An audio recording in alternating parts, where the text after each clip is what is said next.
Greetings and welcome to the 2026 National Invasive Species Awareness Week webinar series. My name is Mara Rice, and I serve as your Government Relations Manager at NISAW. Please go ahead and say hello in the chat and share with us where you're joining from today. Thank you all so much for being here for our final day of National Invasive Species Awareness Week for our webinar, Invasive Species Threaten American Food Security by Megan Brown. As we close out National Invasive Species Awareness Week, I want to begin by thanking all of you who have participated, presented, engaged with your elected officials, shared resources, and amplified this message throughout the week. NISAW is an international event powered by NISAW that brings attention to invasive species, the impacts they have across North America, and the actions we can take to prevent their spread. While we formally recognize this work during one dedicated week each year, the reality is that invasive species prevention and management require sustained effort year-round. This year's theme, Defending Our Health by Stopping the Spread, has highlighted the many ways invasive species affect ecosystems, agriculture, infrastructure, recreation, food security, and overall community well-being. It has also reinforced the importance of proactive prevention, early detection, coordinated response, and long-term investment in science and management. Throughout this week, individuals from local, state, federal, tribal, and regional agencies, nonprofit organizations, private industry, academia, and communities across North America have come together to learn, advocate, and take action. Many of you have reached out to your U.S. senators and House representatives, shared your stories, and helped elevate the importance of sustained funding and policy support. Although this week is coming to a close, the work continues. We encourage you to keep the momentum going by using the NISAW Toolkit, sharing resources within your networks, and staying engaged with NISAW throughout the year. If you missed any of this week's sessions, recordings will be available on our YouTube channel sometime next week. Before we welcome our speaker today, I would like to take a moment to share a brief overview of NISAW for those who may be new to our organization. NISAW, the North American Invasive Species Management Association, is a nonprofit organization. Our mission is to empower invasive species management in North America. We serve professionals, practitioners, and researchers working across disciplines to prevent, detect, and manage invasive species. NISAW is guided by 16 board members and supported by 10 active committees that help shape and strengthen our programs. We have a team of 7 staff members and a membership that continues to grow each year. We currently communicate with over 15,000 subscribers and engage with over 38,000 social media followers.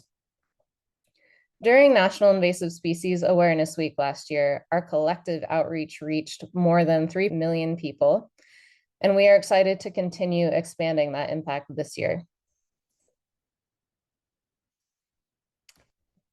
So what do we do? At NISAW, we provide the connection, the voice, and the tools needed to address invasive species across North America. Our work is organized around these 3 core pillars. The connection, we create opportunities for collaboration and knowledge exchange through webinars, summits, our annual conference, and professional discussion boards. Our goal is to connect practitioners, researchers, policymakers, and partners so they can learn from one another and strengthen their impact. The voice. We elevate invasive species issues on a national stage through our government relations program and initiatives like National Invasive Species Awareness Week. We work to ensure that decision makers understand the importance of this work and the need for sustained support and funding. The tools. We equip our members and partners with practical resources for prevention, management, and outreach. This includes Play Clean Go, the NISAW Shop, the Certified Weed-Free Products Program, Mapping Data Standards, and NISAW Academy. As we continue celebrating National Invasive Species Awareness Week, I also want to quickly highlight the NISAW Shop at shop.nisma.org. You'll find boot brush stations and replacement parts, buckthorn blasters, apparel, outreach materials, and more. These are practical tools that support prevention and management efforts across North America. In honor of National Invasive Species Awareness Week, use code NISAW26 for 10% off your purchase. Members can stack their member discount on top of that. Every purchase supports NISMA's programming. The promotion is available during this week only, so be sure to visit the shop today. One of the most important ways we facilitate connection is through our NISMA annual conference. Each year, over 300 invasive species professionals gather to share research, case studies, and management experiences. This year's conference will be held in Alexandria, Virginia, October 19th through 22nd, with the theme Local Leadership, Global Impact. We have some great keynote speakers lined up already, and registration is now open. We are also accepting abstracts. You can go ahead and learn more on our website. As a friendly reminder, your membership does help to fund our educational programs like this webinar. If you are not currently a member, we offer a variety of different membership options. You can view our membership structure on our website at nisma.org. If you are unable to become a member right now, we encourage you to still make a donation if you are able to. Every gift, no matter the size, helps to support our programming. One of our newest member benefits is our NISMA discussion boards. When you become a member, you'll have access to these boards where you can ask your peers questions, share resources, discuss emerging challenges, and learn from peers across different sectors. Is someone else trying to manage the same species as you? Are there new innovative solutions that might help you solve a problem? This is a great place to start. We also have invasive species news, job opportunities, and trainings listed too. We're really excited about this new member benefit and hope you will join us on the discussion boards soon. If you want to sponsor NISMA in a bigger way, our Premier Partner Program is designed for you. Our Premier Partners enjoy benefits throughout the year, including acknowledgement on our website, at events, and much more. We would like to formally acknowledge and thank all of our 2026 Premier Partners whose generosity helps make events like this webinar possible. And now we'll get started with our main event.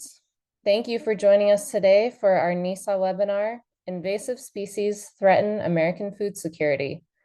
Before we begin, a quick note for our audience. Please put your questions in the Q&A box so we can make sure to address them after the presentation.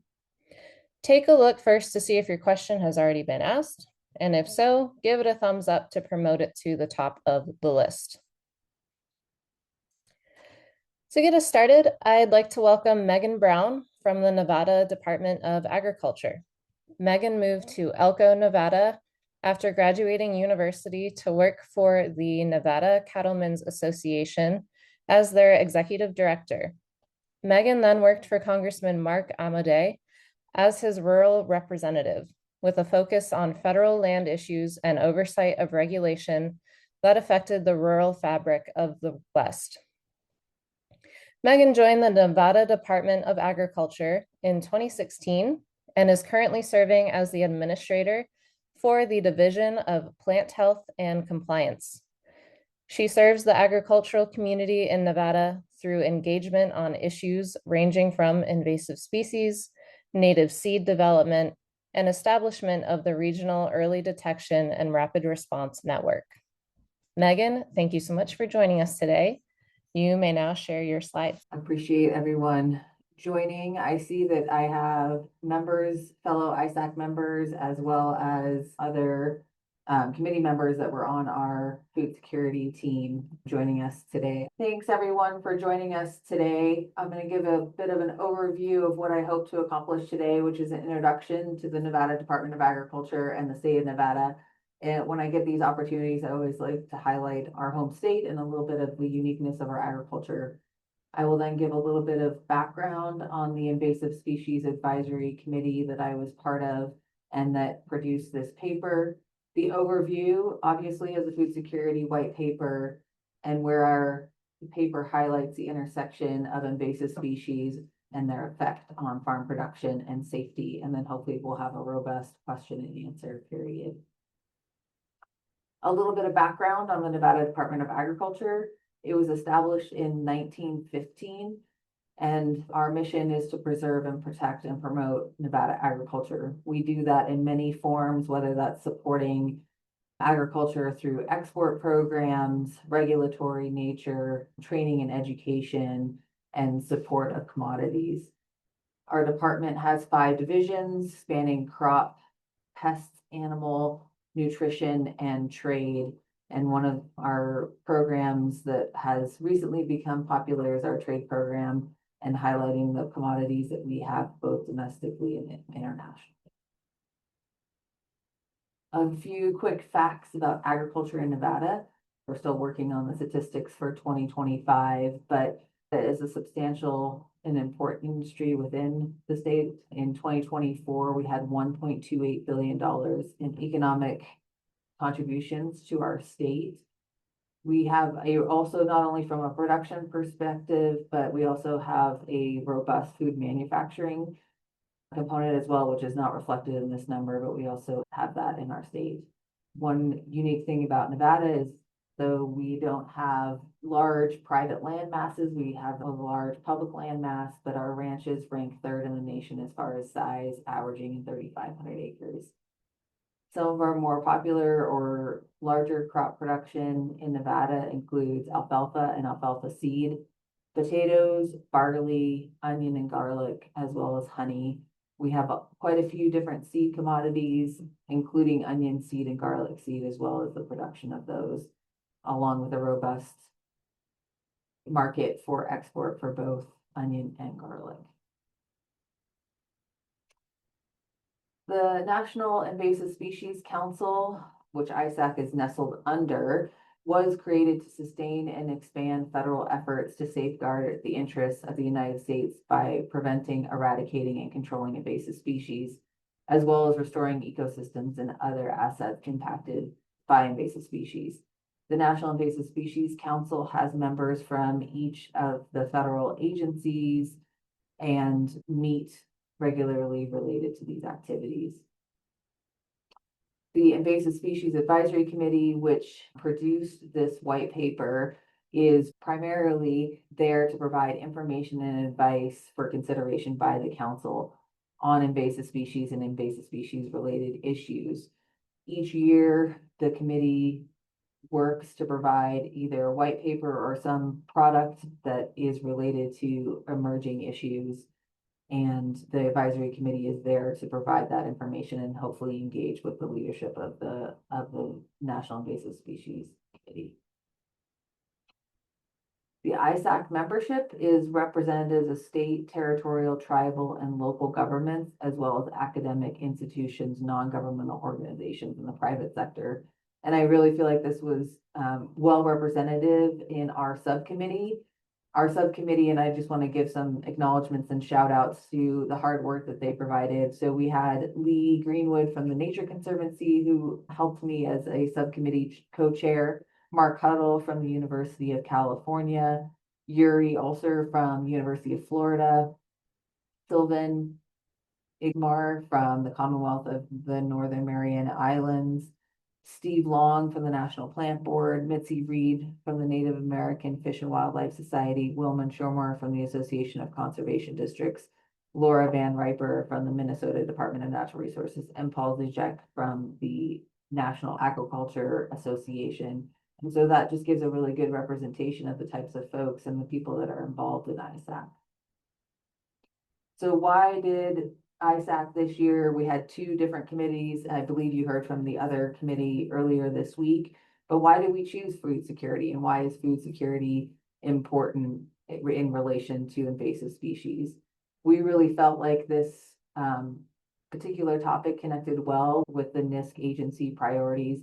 I will go into it a little bit, but USDA had put forward some information and highlighted how food security is part of national security and really tied in well.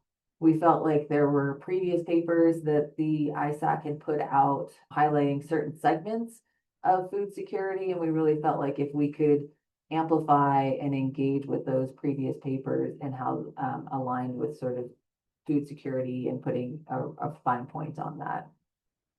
We also had significant discussion related to the need to connect ecological and on-farm impacts to invasive species.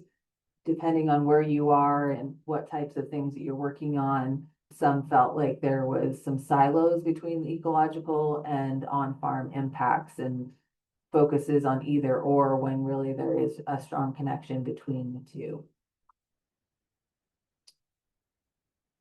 So a little bit specific into the ISAC food security white paper, there were 4 recommended areas for federal investment and federal prioritization.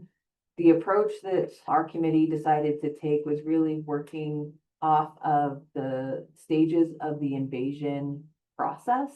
We felt like these 4 buckets, as we called them as we were working on it, really amplified where current investment structure and organization related to invasive species. And so we decided to take the approach from the invasion curve and how we can amplify, support, and create new structures related to that.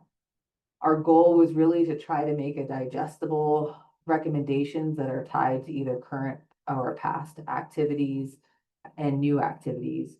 Really, we tried to make the paper bulleted, action itemed, and something that if there were agencies, organizations, tribal entities that really felt like they connected with a portion of it, that they could take that information and really be able to communicate that, whether that's to their legislators, their local government, their trade organizations, their departments of agriculture. And so we tried to make this as digestible as possible. And I hope you find that today as well. So we created sort of, as I said, the 4 buckets. So the first one is the horizon scanning and direct prevention of threats from foreign countries. I think the horizon scanning and sort of the pre-clearance offshore directives and threats of engagement really start with coordination and with our foreign countries related to food security. So that includes scanning and screening for unknown threats. It's really important. We don't always know what we don't know, right? And so how do we ensure that we're coordinating with our federal partners abroad for risk assessments and pathway analysis for threats? Currently, USDA Animal Plant Health Inspection Service has that risk assessment and pathway, as well as the Department of Homeland Security through their One Health Threat Detection and Risk Assessment platform. We really felt that leaning into and creating a proactive screening for foreign and invasive threats is critical, and ensuring that we are protecting our food security. Safeguarding global trade to protect food, U.S. food and U.S. farms. This is really important related to phytosanitary and the requirements related to trade agreements and negotiations with emerging trade partners, and ensuring that the protection of invasive species, U.S. food and farms is top of mind when those negotiations are occurring, and that APHIS personnel are at the points of origin and in those conversations.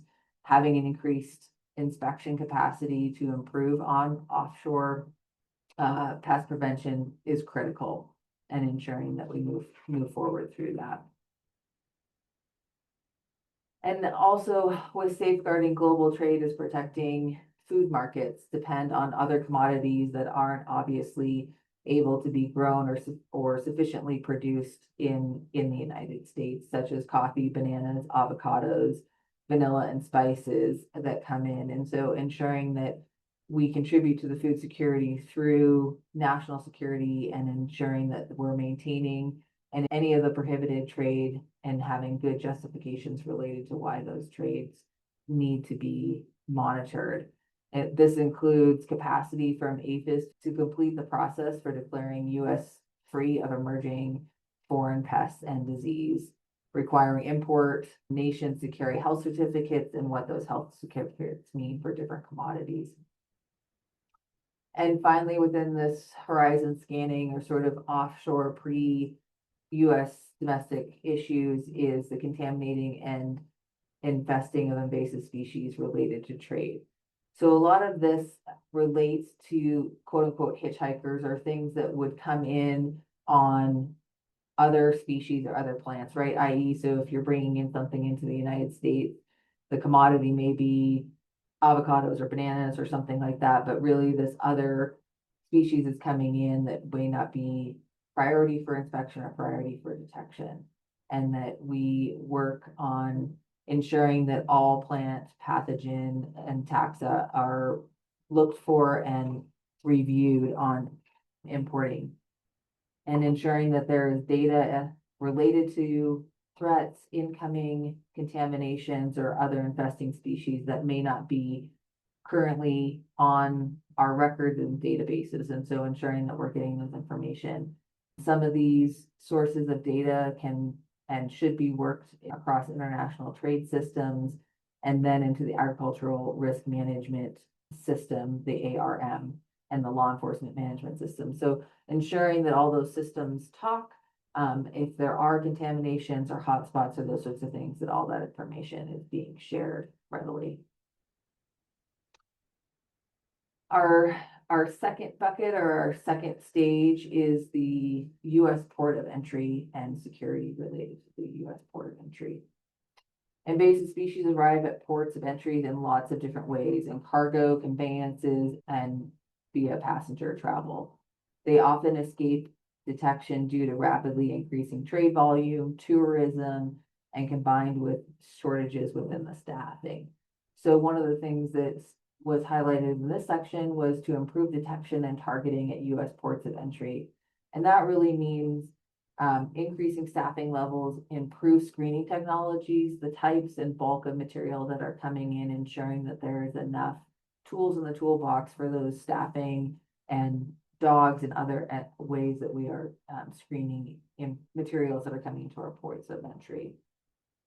And this includes some rigorous draft training and support so that as cargo changes or demands change, that we're flexibility. Also, again, improving data gathering and analysis and sharing and ensuring that, as I mentioned, the AIM and law enforcement management information system is up to date so that any risks or contaminants are flagged immediately. Another suggestion was to invest in technology and science for cargo conveyance and passengers. Technology includes genetic and molecular analysis, environmental DNA, and training AI tools to ensure that we're scanning and detecting cargo and people and items as they come in. Another highlight in this section was to expand the visibility and participation of cross-agency pest risk committees. Each U.S. port of entry really working to ensure that we're cross-training our federal staff with state and territorial interests and concern. The second section in this bucket was close problematic gaps in regulatory authority. This one that we had quite a bit of discussion and I think is really critical, and anyway, we've had lots of discussions about it, and this committee and ISAC in general recommended to initiate a NIST principle to lead an ad hoc committee to develop solutions related to the issue of taxonomic gaps in the regulatory authority that are threatening food security. So I think everyone in this probably seminar, and those that were involved in our group really understood that there's well-known fate at state and federal level that this has been an issue, and that as NISC actually encompasses all of the agencies that hold these authorities, we really felt like NISC was poised to be able to address these. And they sort of tier to three different activities. One is considering the addition of the invertebrate taxa to the ISAC's definition of fish and wildlife. Many of the members in our committee really felt like this was a huge gap and something that we feel should be explored. The second is leveraging and labeling provisions of the Lacey Act to give greater authority over contaminating organisms.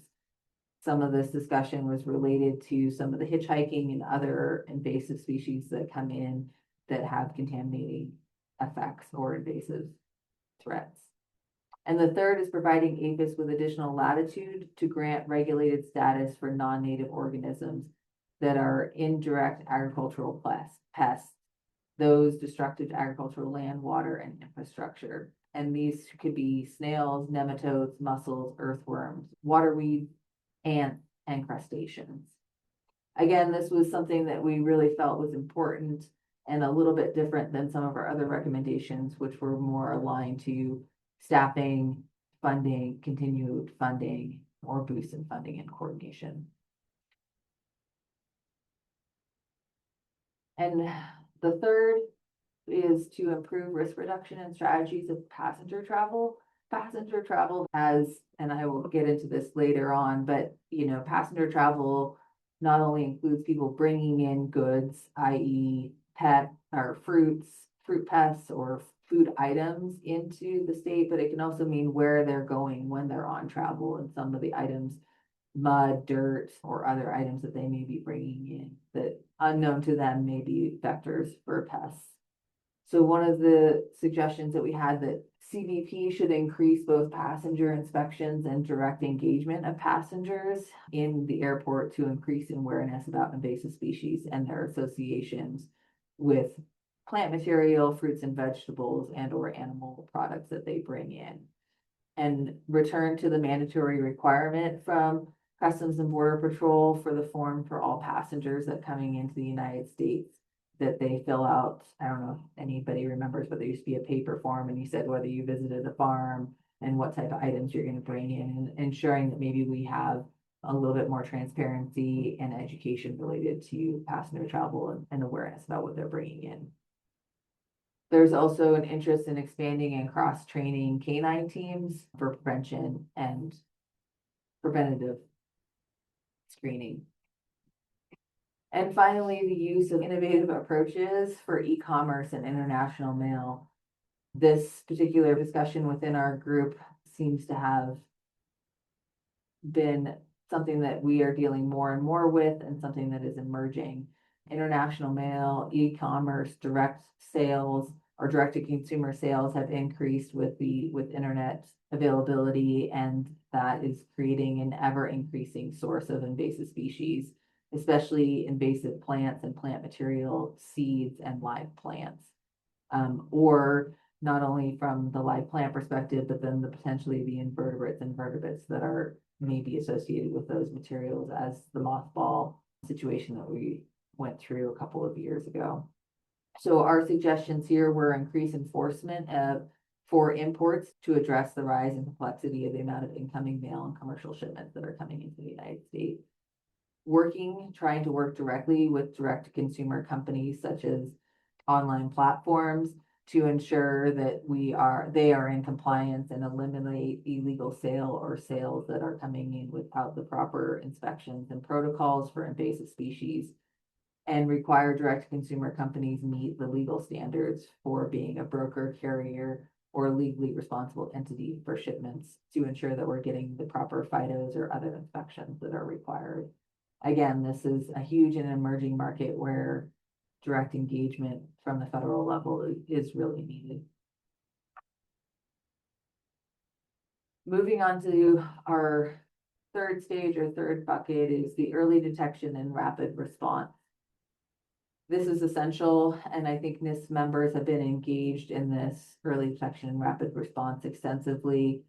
The national priorities for the Invasive Species Advisory Council for the 22-24 class really emphasized the EDRR priorities and created and developed and provided an ISAC paper creating and implementing the National Early Detection Rapid Response Framework.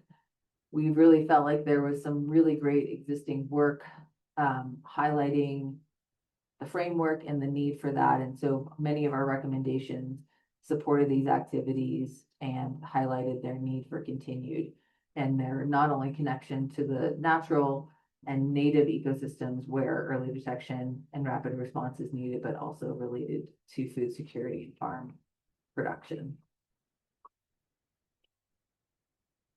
We also felt it was important to enhance and provide consistent support to established detection networks and planning processes.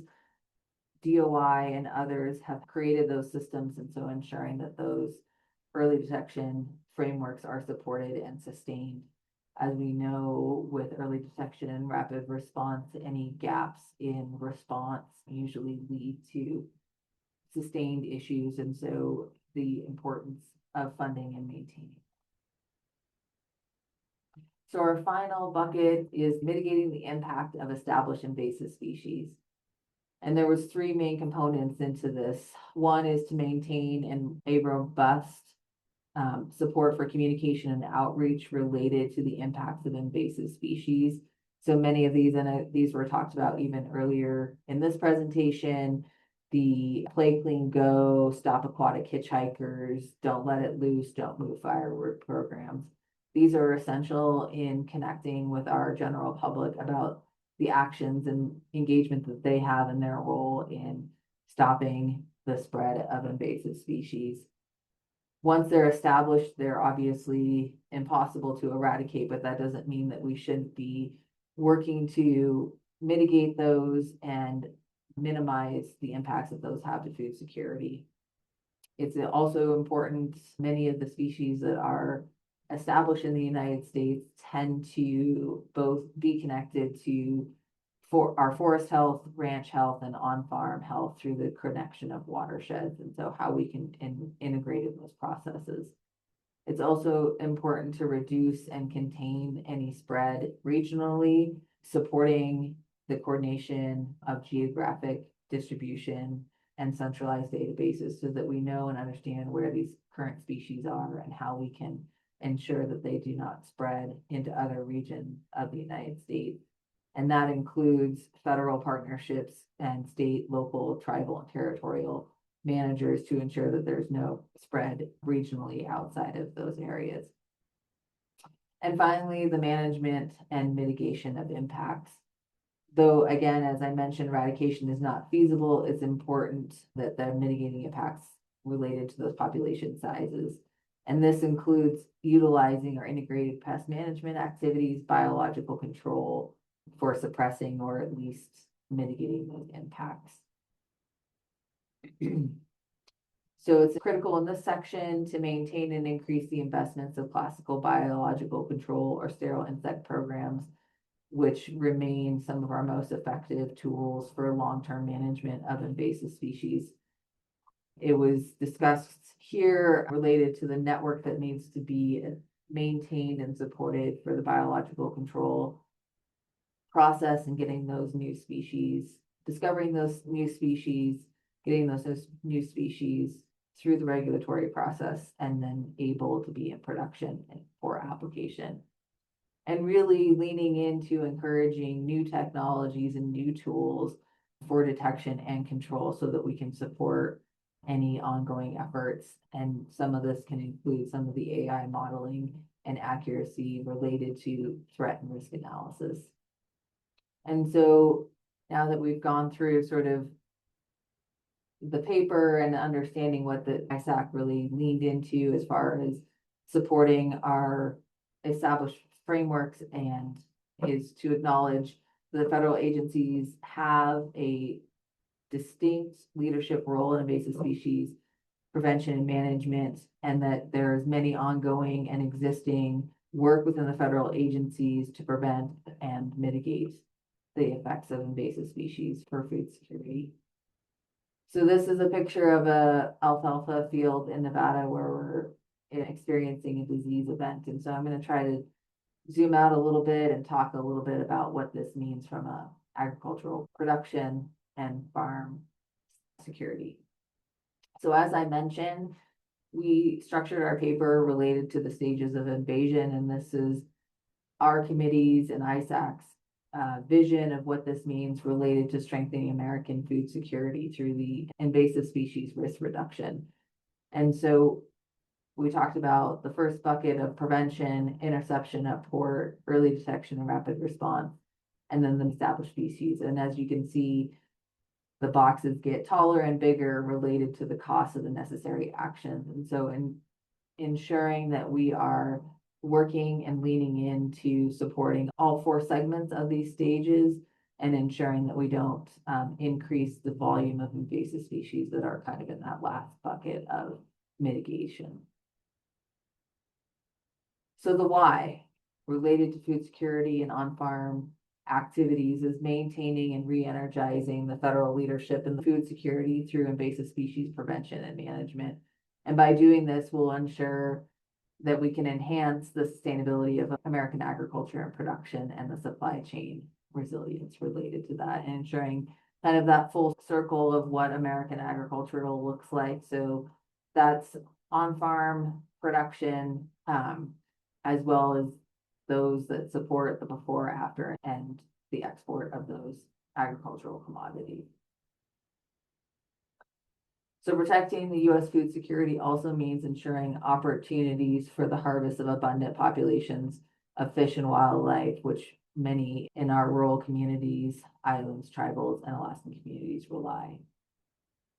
Invasive species cumulatively have caused $510 billion in economic loss to the agriculture sector in the United States over the past 60 years. And I think the more that risk that we have, that impact, economic impact, I think will only be increasing.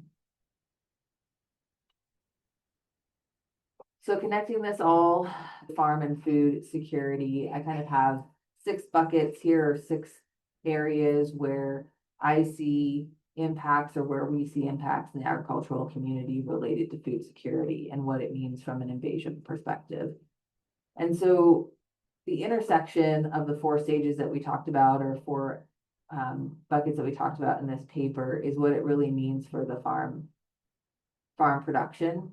And so whether that's farmers needing to be aware of emerging pests in other areas, whether that's maintaining a defensible zone around their region or their farm or their area related to pests, or whether that's the engagement that they have with their local conservation district or weed management district to be able to engage in a cooperative mitigation of current infestation. And so production of agricultural crops is critical. If invasion, or when invasion happens, obviously there can be impacts on export and sales.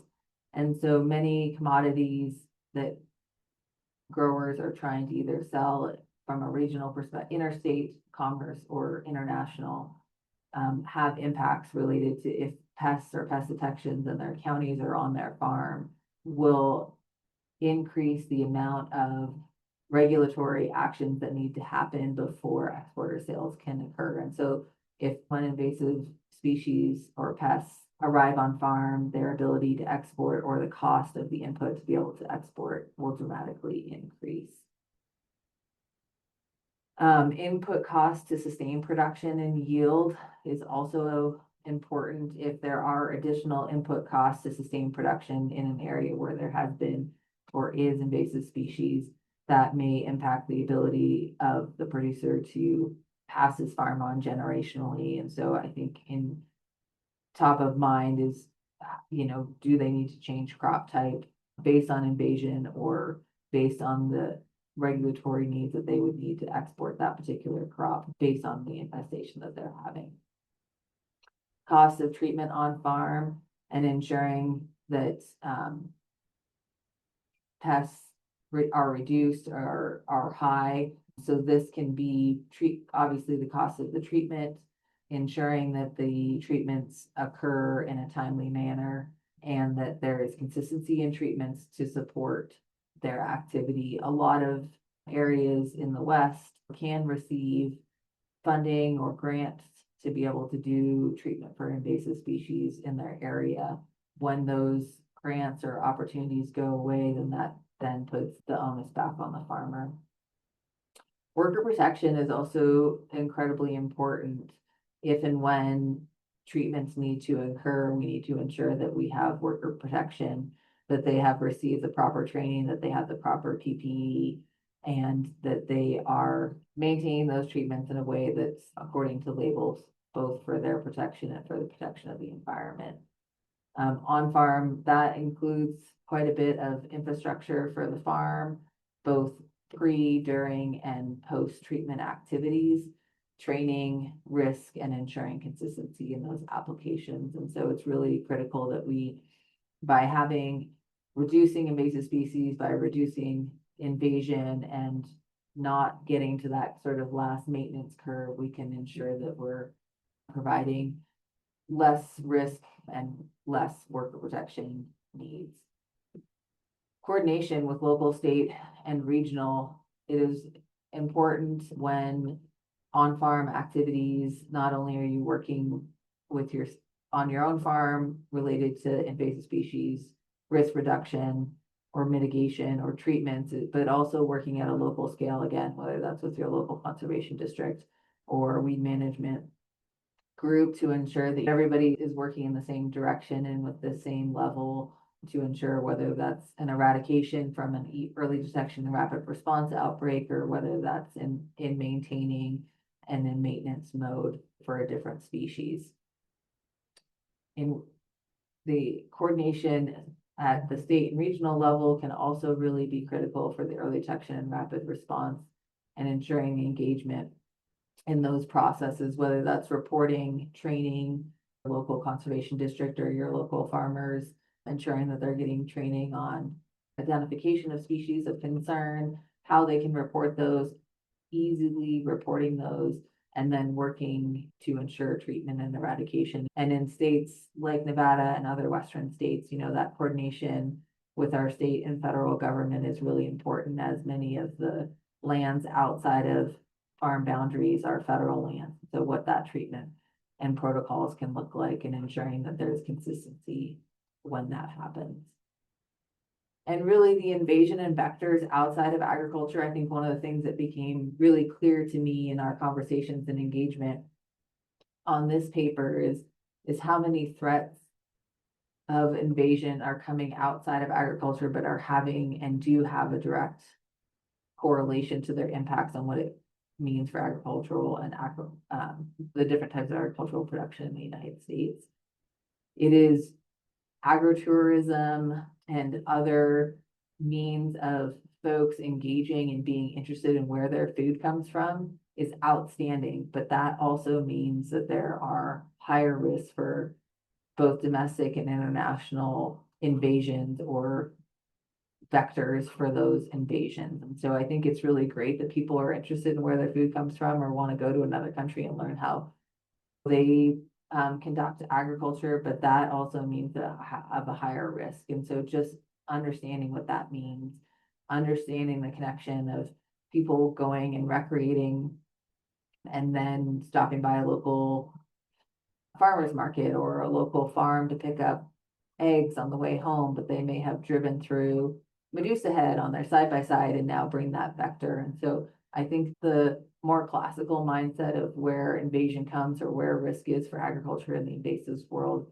is shifting, and there's many different vectors that are really, I think, putting pressure on the agricultural community and ensuring that we're working in partnership, whether it's with our recreation divisions or communities or interests or our agritourism, whether it's working with our communities about what types of where they're buying nursery stock and ensuring to support some of that more local and regional to reduce those invasion vectors that could and do affect our agricultural community.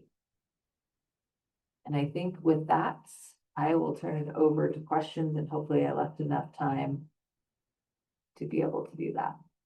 Great. Thank you so much, Megan. That was a great presentation. Really appreciate your time. Like you said, we are open for questions. I do see one in our Q&A box. Can you provide an example where an invasive species has been prevented from getting established or one that has been successfully controlled?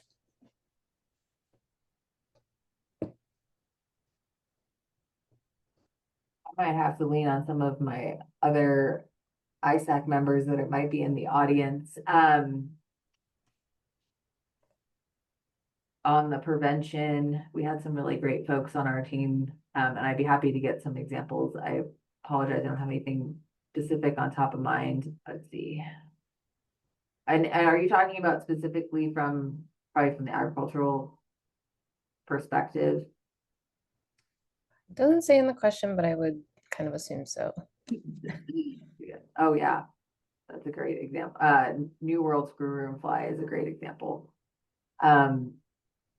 Thanks, Christy. I appreciate that. So for those that are, and if I talk out of turn, Christy, jump in too, but so the New World screwworm, USDA has been working on a sterile fly program and has been successful with being able to hold at bay using sterile flies as a preventative measure. Great. And then we have another question. Where are trained dogs, so where are scent dogs being used for invasive detection? So it's my understanding that they're being used both at the ports and within airport travel. And those are being used by CBP, which is, get all my acronyms, Customs and Border Patrol, for detection. And they use them extensively in those areas.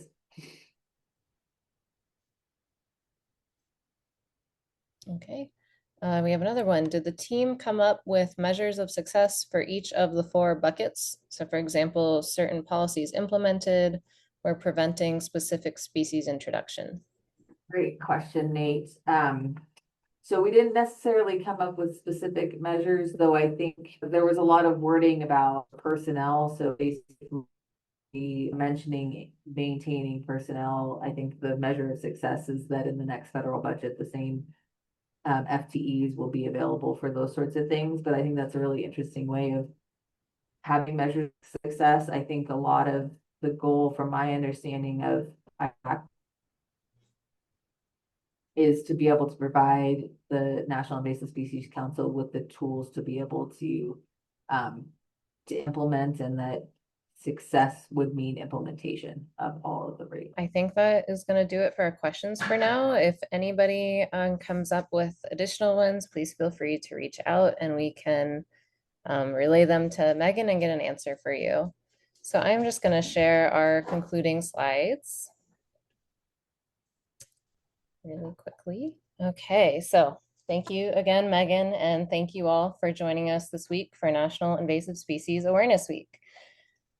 We here at NISAW like to end our information sharing sessions with a call to action.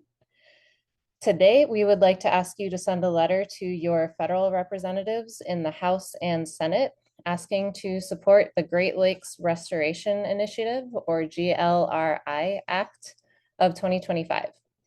The bill would reauthorize and expand GLRI to continue funding cleanup, habitat restoration, and invasive species control efforts in the Great Lakes Basin.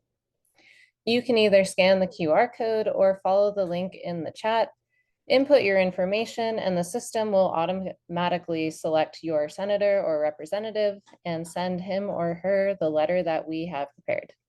You may also add a personal message if you choose. While our National Invasive Species Awareness Week webinar series has come to a close, the learning and collaboration do not stop. We host free monthly webinars throughout the year, providing ongoing opportunities to learn from and engage with invasive species professionals from across North America. Next month, we'll be joined by Dr. Carla D'Antonio and Dr. Robert Fitch of the University of California, Santa Barbara to discuss invasive grasses and wildfire risk in California. Then on April 15th, we'll have several representatives from USDA APHIS talking about shifting the momentum on feral swine, national leadership, and lessons from Missouri's success. You can register for these at nasma.org/events. We'll be adding more webinars soon, so be sure to check back regularly. And as a reminder, all NISAW webinar recordings will be posted to NASMA's YouTube channel sometime next week. Thank you again for being part of this important week and for the work you continue to do throughout the year.